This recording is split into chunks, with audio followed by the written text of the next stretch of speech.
Google's Pixel 10 series has officially arrived in Ireland.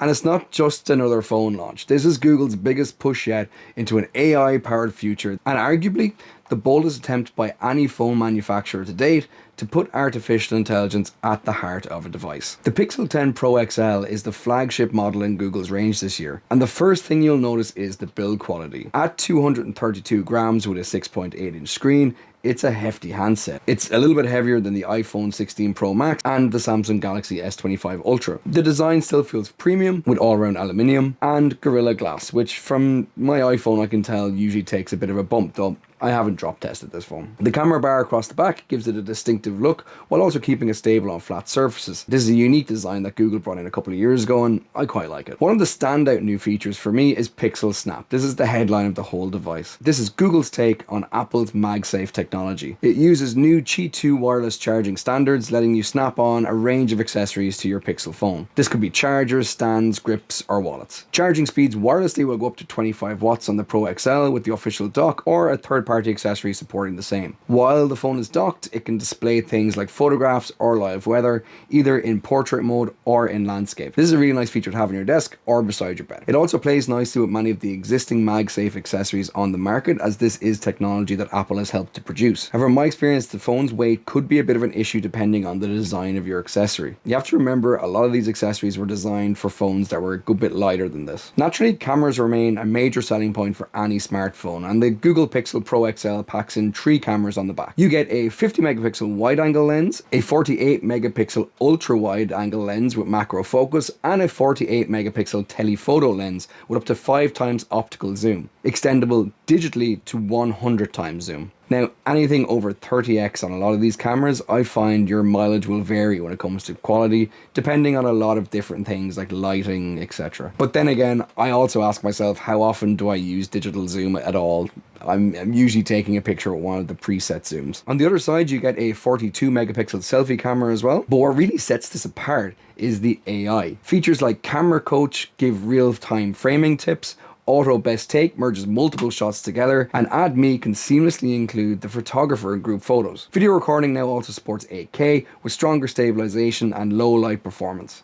All of this performance comes from the new Tensor G5 chip, co-designed with Google DeepMind. For me, it's important to realize that Snapdragon chips are really good, but so too are Apple chips and Google's chips. What's really important for all of us is that we have this level of competition, that a phone comes to the market that isn't just relying on another vendor that everybody else is using. Google's Tensor G5 chip has a 3nm process and brings faster CPU and GPU speeds, plus a TPU that's up to 60% more powerful for AI. Crucially, this all means that it can run Google's Gemini Nano model entirely on the device locally. Now, that might sound complicated, but what that basically means is your Google Pixel 10 can run AI without connecting to the cloud. This means private AI features like live call translation and some editing tools will work without needing cloud access. Battery life is also solid considering all of the power that you have in your hand, with a 5200 mAh pack lasting a full day easily, and charging back up to more than 50% in about 30 minutes. In my experience with the phone, not everything has hit the mark. Translation still lags behind some of its rivals, and I do not know how Google finds itself here, given Google Translate is arguably the best translation app on the market. But really now it's becoming a question of, should we all be using DeepL, or should all companies start to look at how Honor is using their translation, which I personally find to be quite better. When it comes to translation as well, and Google Translate's app, I was really frustrated to see that some of Google's on-device promises didn't translate into those kind of apps. For example, when I went to go use Google Translate and I put the phone into airplane mode,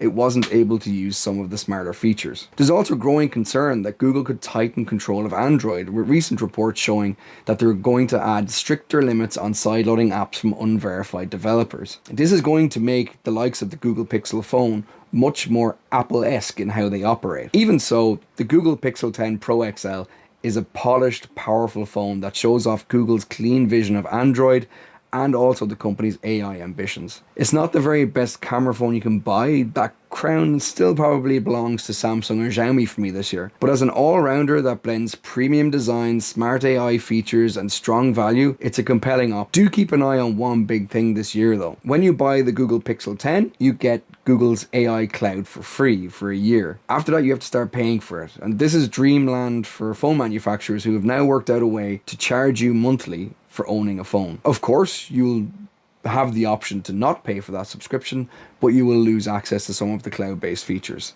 Naturally, the on-device features will continue to work. But in a world where we're drowning in subscriptions, I don't like that there's another one coming in. The Pixel 10 series is on sale now in Ireland, starting at €919 and will be available from a couple of different networks, but also naturally be available directly from Google on their web store.